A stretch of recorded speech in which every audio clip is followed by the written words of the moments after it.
I used to work at OMB. One of OMB's jobs is to help manage the federal workforce. They work very closely with OPM, and we deal a lot with, the regulations and the legal system around federal employment.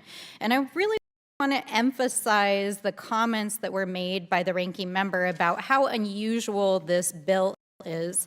We just had a letter introduced into the record from the Heritage Foundation that is supporting this bill because of misguided efforts to essentially stoke segregation, division, and create a victim-oppressor narrative, essentially, is what this letter of support says.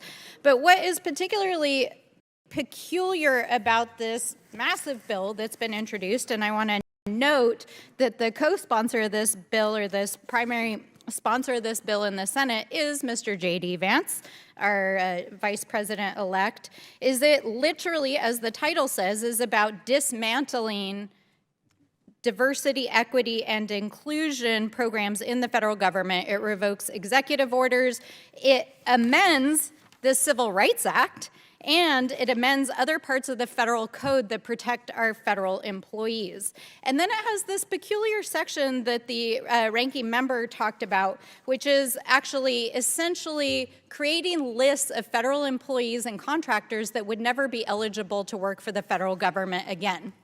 Now, we have a word for that in common parlance. We call it blacklisting. And blacklisting comes from the 1950s, when here in this House of Representatives, there was a committee on un-American affairs that was convened under Joe McCarthy. The purpose of that was to purge the federal government and to accuse federal employees and blacklist them from future federal employment. So I'd like to say, welcome to the new House Committee on Un-American Affairs and to the new McCarthyism, because we have arrived here today with this bill. So let's talk about what exactly is trying to be accomplished by this bill and by the upcoming administration, which the vice president-elect is participating in here. Now, okay, let's take the argument to its logical extension that this is really about making sure that we have qualified individuals inside the federal government. So my question is then, why is the president-elect choosing absolutely unqualified cabinet secretaries to be at the head of every single agencies? We've got now a worldwide wrestling executive who's going to run education. We've got a sexual predator who was about to have a bipartisan report released by the House of Representatives to be our AG. We've got a Fox News commentator who's going to run the military for us. So if my colleagues across the aisle want to talk about qualifications, they want to talk about efficiency, they want to talk about the federal workforce, then let's talk about it, because you're talking about putting into place leadership in these federal agencies who are absolutely unqualified, who are dangerous, and know nothing about the agencies that they're about to be appointed to lead. So this is not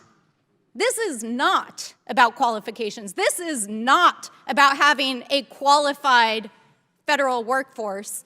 This is about laying the ground for the purge that they plan on January 20th and in the days afterwards. And we know that because the very organization for whom the chairman just submitted this letter of support is the Heritage Foundation, who wrote Project 2025, which gave us the blueprint for the purge itself and what they are planning inside every single one of these agencies.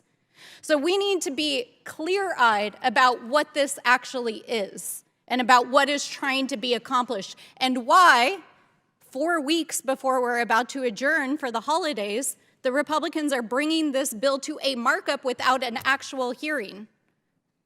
This is modern McCarthyism. They are preparing for a purge. They are going after members of the federal government who are advancing because they are people of color, women, LGBTQ+, other members of our community who have been excluded systematically from participating in federal service and leadership positions, and then they're going to put their own unqualified loyalists in there to take out our federal workforce.